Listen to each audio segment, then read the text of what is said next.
Hello, everyone. Welcome. This is Charlene Lee, and I have a special guest today. Hey, Chris, how you doing?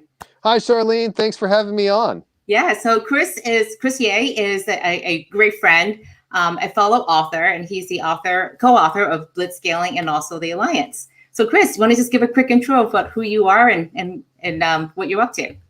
Absolutely. So as Charlene mentioned, I'm probably best known these days as the co-author of Blitzscaling and the Alliance. These are books that I wrote with my co-author and old friend, Reid Hoffman, who is the co-founder of LinkedIn.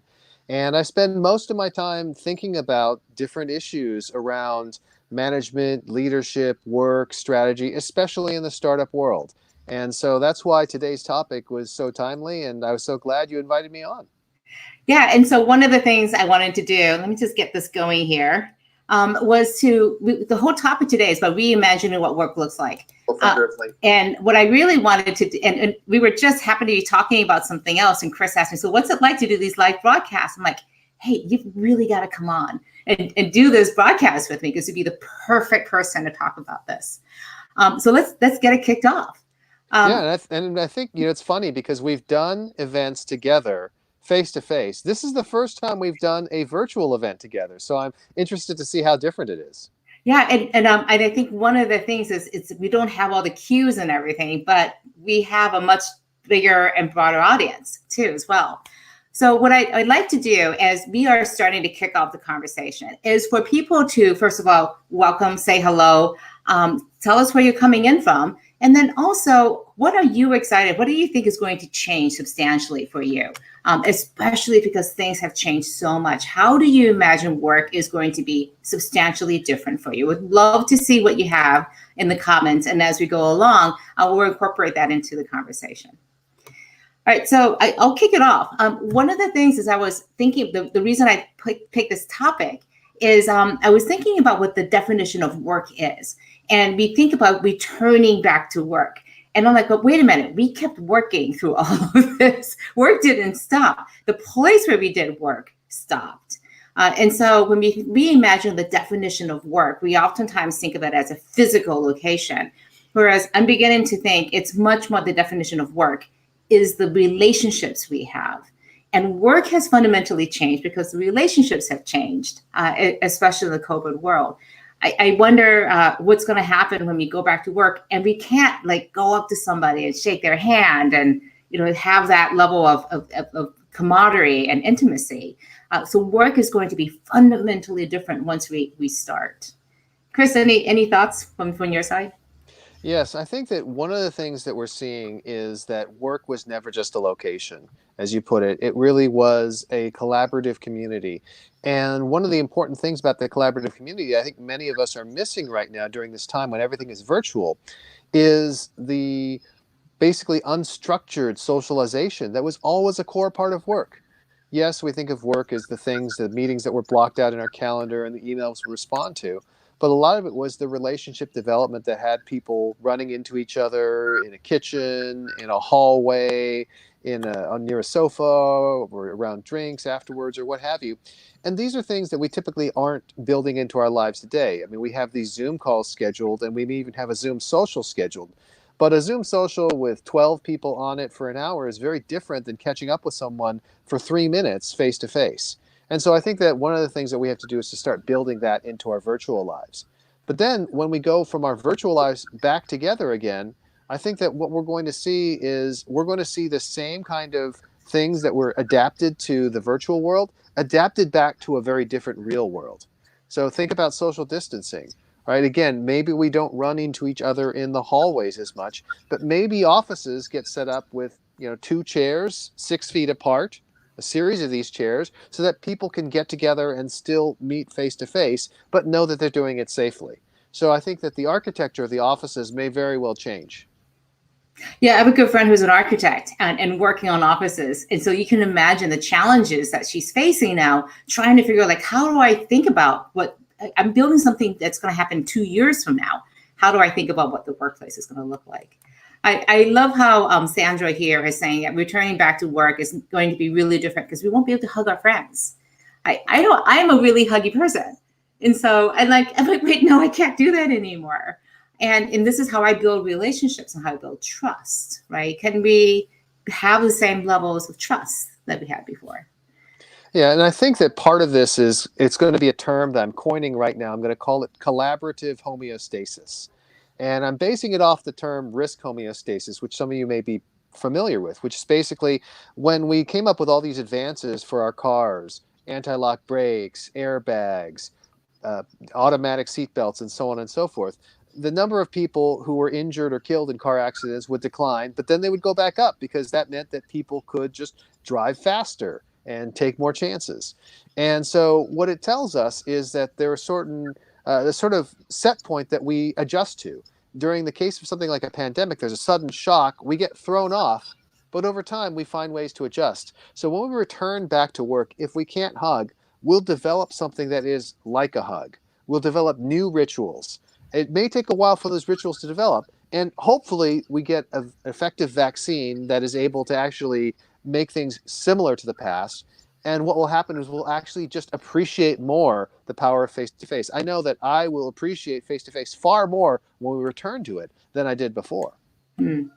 One thing I do like about the virtual space, though, is that downtime of going from one conversation to the next is so minimal. And what's interesting is the rituals that we have even now to establish a connection with people virtually, and how much of that will carry into the physical space. One thing I would love to get your thoughts on, Chris, is in thinking about how work itself is changing. I love the announcement from Twitter that we're going to have work from home being permanent. And you've been in the tech space for a really long time. And it's always boggled me that tech companies build these huge campuses so people can travel from all around the Bay Area to go to one place so they could be in the same place. And we're so resistant to working from home, having people remote. How do you think this is going to fundamentally change? And frankly, tech companies set the stage how the rest of the world thinks about work and works. How do you think the Twitter change, what's happening with Square, Jack Dorsey's CEO, both of them, how do you think that's going to have the ramifications into how we think about work? Well, first, I do want to thank Adele for saying that she loved Blitzscaling. Since I don't know the last name of Adele, the recording artist, I'm just going to assume that the Adele on this chat is that same Adele. And you look great and love your music, so very appreciated. Now, back to the question of what's going to change about work as people move towards this sort of ability to work from home. So I think that there is the short term where there's going to be some disequilibria, and then the long term where we settle down. I think the short term, there's this notion people have of, wow, we're going to go and all work remotely and we won't have to live in this super high cost Bay Area and we'll still get paid Bay Area salaries when we move to North Carolina or what have you. And I don't necessarily think that's realistic. I think that the fact is that the geography is still going to matter. Prices and salaries are still going to be set to some extent. The arbitrage is only possible because so few people are working from home. Once everyone is working from home, guess what? That's going to be reset. So I would say don't look at the short-term disequilibria. Look at the long-term change. I think the long-term change is that people will realize they need to be much more intentional about interaction design between employees, and hopefully that will actually be an improvement. So what I mean is this: if you think about the physical offices, the way they're laid out today, the idea is, oh, there's a physical office, people are going to interact with each other. It's very rare that somebody pulls a Steve Jobs and designs the entire office around that interaction, where all the bathrooms and the kitchen are in a common area and everyone has to go there. Instead, you've got people on different floors. Do they actually mix with people from other groups? Not really. And so forcing people to be intentional about the interaction design and forcing people to be intentional about how you gather people together will enable a fairer, more thoughtful set of interactions, including people who are introverts, including people who maybe are not as interested in that let's hang out in the hallway and chit chat. Maybe there will be things where people are not just doing like a Zoom call, but doing just a text-based, automated slacking, where Slackbot says, hey, you two haven't talked in a while, and you chat back and forth via text. So different modalities, but more intentional pairings. I love that. I mean, I love the automated Slack bot that says you need to talk to this person, because maybe they're actually monitoring what you're working on and say, hey, you two need to talk because you're working on the same thing. Yeah. I think of this as engineered serendipity. Instead of just randomly running into somebody and hoping that you have these collisions, you're actually intentionally and strategically engineering the serendipitous interactions that we need to have. Interestingly enough, our fellow Silicon Guild author, Franz Johansson, has been working on something that actually looks for those synergistic, serendipitous connections between teams within an organization. And he might be a great guest to come on in a Yeah, future live definitely. He's broadcast. just a great person to talk to about so many different things. And speaking of Franz, one of his biggest messages is really around diversity and inclusion and belonging. And one of my biggest hopes is that this new way of thinking about work actually, by default, but also hopefully intentionally, creates greater diversity and inclusion. And the logic is that you don't have to be in a certain location. You don't have to walk in certain circles. The ability to include people from all walks of life, from all geographies, from different areas of interest, just expands so much. And in a virtual space too, there are so many different ways to interact. It's not based on who has the loudest voice in the room, the largest presence in the room.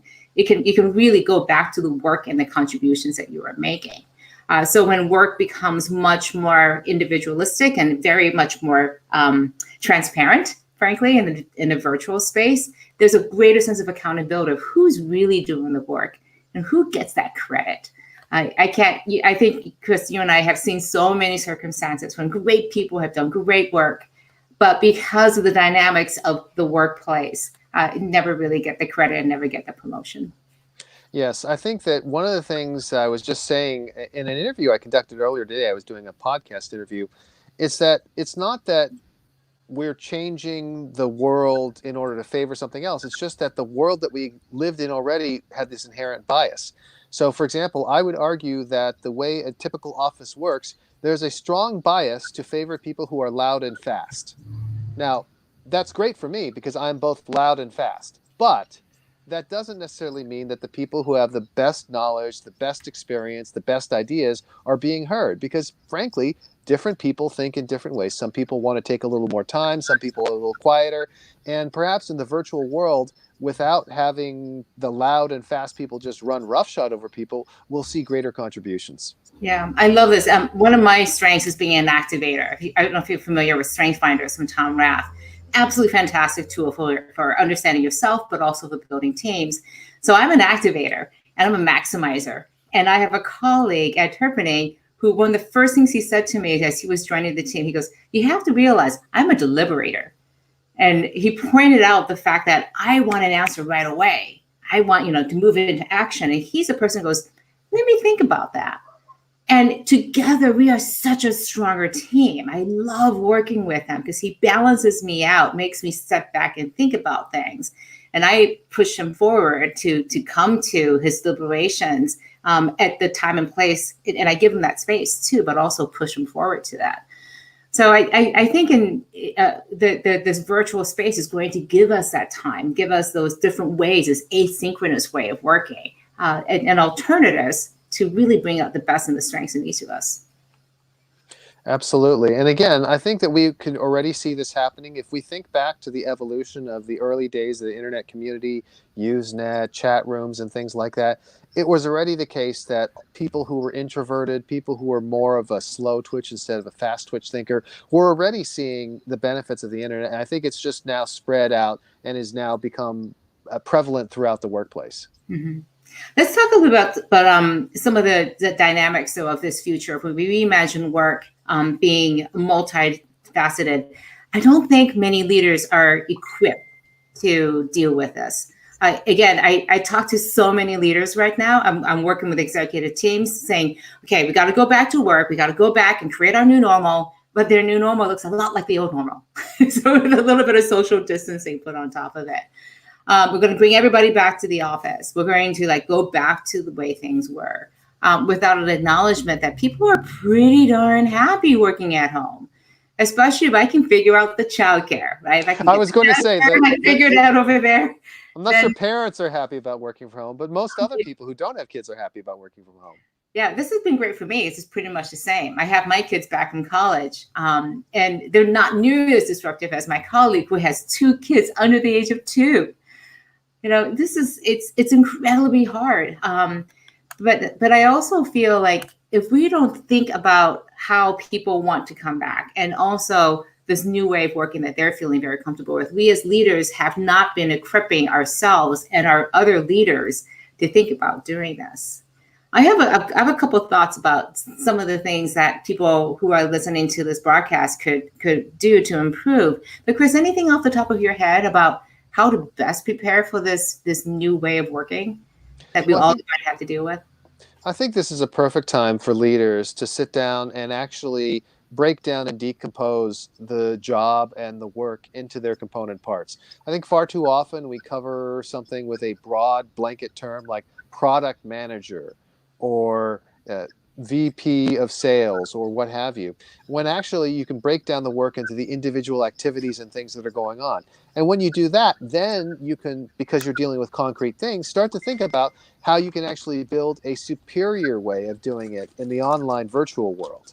I think that, again, when you have this package of things that you call product manager, then the easiest thing, given this vast complexity that's underneath it, is let's just do what we did before and change as little as possible. But when you think about the individual component activities and things that need to be done, then all of a sudden you hopefully unleash your brainstorming, your creativity to come up with ways where you can actually do it much better in a virtual environment. So interesting. Yeah, one of the biggest things I ask leaders to do, not just related to the workplace and our work lives, is as we go back into and we start to question everything. Question every assumption you've ever had about what customer needs, about how we work, about how we actually do strategy planning. Just question all of it, because this is the time when people, I think, are going to be much more open to trying new things, because we're coming back to something completely unknown. So this is a time to experiment. One of the most biggest dangers I see people are they're saying, like, this is the time to actually do the turtle. Like, put my head back into the shell because it's too dangerous out there. We're just going to hunker down and wait for things to clear up. Yeah, maybe 6 or 12 months, things will be better, and we can come out of our shell, be safer. We got to conserve cash and all these issues. I have yet to see anybody really save their way, turtle their way out of a crisis. That's a surefire way to get left behind. And so I go back to the number one thing is I love the strategy axiom that figure out the job to be done, like the true job, the real work that has to be done, not defined by descriptions, but for our customers, what's the work to be done? What's the job to be done? Yeah, and the metaphor I've been using with people is basically drawn from the world of sailing. And if you look out over the bay and you see sailboats going around, what we are experiencing right now is a major storm. It's an exogenous event. It's not something we can control. And as a result, many of us are facing headwinds, and more than just a headwind, like a steady headwind that we all knew what was happening, that would be fine.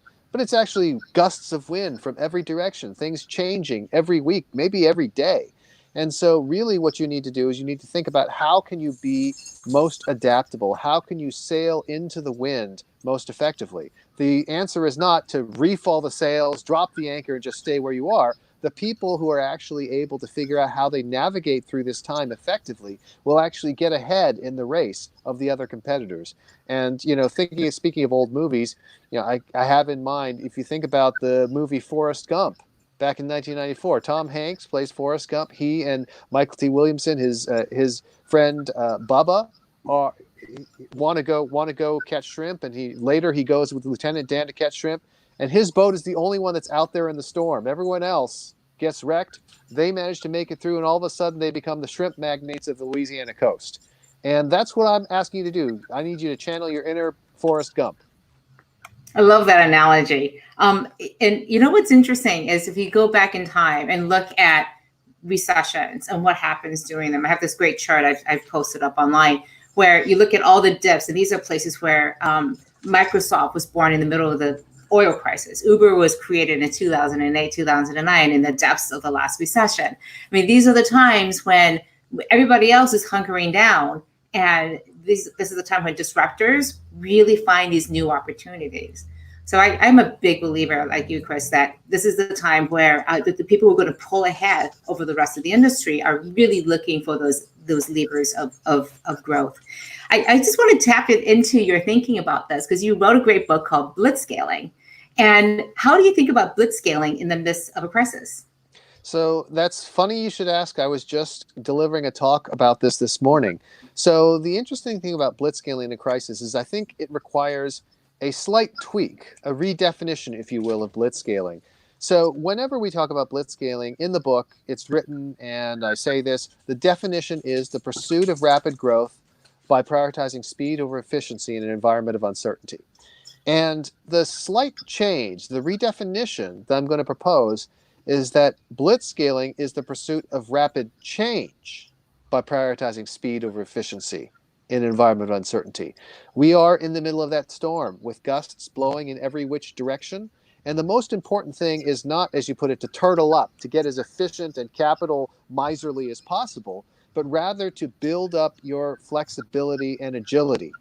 And the companies and leaders who are able to be flexible and agile, even if it means sacrificing some efficiency, right? You're going to build infrastructure right now. You're not going to build infrastructure assuming everything's going to be the same for the next decade. You're going to build infrastructure assuming you're probably going to have to throw it away in 6 months. But that's okay if it gives you the additional flexibility to respond to the pressures of the market. Yeah. Yeah, I love that. I love that definition. I just love everything about blitzscaling because I so believe in that disruptors are able to thrive in that uncertainty because they have the infrastructure. You think about infrastructure as something bearing down on you, like locking you in place. It's actually going to give you the flexibility because you have those processes built in place to allow you to go fast. One of my favorite examples is Huawei, and they have so much process, but it's process to get them closer and faster to the customer, not to hopefully weigh them back down. And so they can then focus on what the customer needs because they know how to get everything done. It's already written up as a process. So that was the most amazing thing to me is that these just highly disruptive companies, these organizations that are capable of blitzscaling, they're just really well-run companies. Amazingly well-run companies. They are not chaotic. And so that's the challenge, I think, for many people right now. Any last thoughts? Because we're running the clock down here a little bit. This is great having you here. So, my pleasure. I love experimentation. I love trying new things. I mean, I think that the thought I'd leave people with is, the main thing is another metaphor. It's as if we're all running a race, like one of these NASCAR races. I actually haven't watched many of them. I don't know. Maybe you're a big NASCAR fan, Charlene? No? Okay. But let's imagine someone's a NASCAR fan. Maybe you watch Talladega Nights, The Legend of Ricky Bobby. Anyways, the way NASCAR works is you're racing around the track. You're going as quickly as possible. You're trying to cross that finish line. And sometimes something happens. There's a crash. There's a weather event. And they bring out the caution flag. And everyone slows down, and there's a car with a yellow light that drives around, and everyone just stays static in the same position that they were. I feel like that's the way a lot of people are viewing this. But in actuality, even if there's a caution flag out, even if people are slowed down, you don't have to follow that. You could be Ricky Bobby. You can go ahead and start creeping your way to the front, even if everyone else is just like, I'm just going to go along at this steady pace. And then, by the way, when they finally lift the caution flag, you can have a running start. Right? If you are watching what I call your key leading indicators of your business, then you'll know when it looks like things are heading in the right direction. There's a vaccine, business is picking up, the intensity of usage is there, and then you can actually start pressing the gas and get a running start while everyone else is still like blindly following the pace car. Yes. I just want to plug a couple of things here as we were closing up. I have done a previous webinar on scenario planning. To Chris's point, having those scenarios worked out. You don't know what the world is going to look like. You know it's going to be uncertain.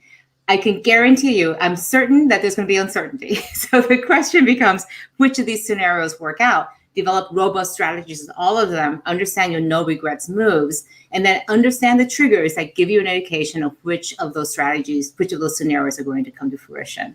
So that's what disruptive organizations do. That's what these blitzscaling companies do. They have worked out all the permutations of what could happen. I mean, it's amazing to see some of those scenarios that they developed. So Chris, where can people connect with you? Tell us more about. Well, the easiest place, if you enjoy hearing from me and my endless movie references and jokes and things like that, you can go to chrisyeh.com. And because Charlene has been so cool with her various graphics. You can see, where's the finger? There we go. Learn more about Chris Yeh, chrisyeh.com. That's where you can follow my blog. You could subscribe to my email newsletter, get updates. You can even go check out my own podcast. I'm mainly an audio guy, but maybe after this I'll start getting into video. I think you need to do video, Chris. You're a perfect natural for this. Well, thank you. Well, maybe I can just start off as a recurring guest. So you're going to be the Oprah, and I'll be your Dr. Phil. I love it. I love it. Better Dr. Phil than Dr. Oz. There you go. There you go.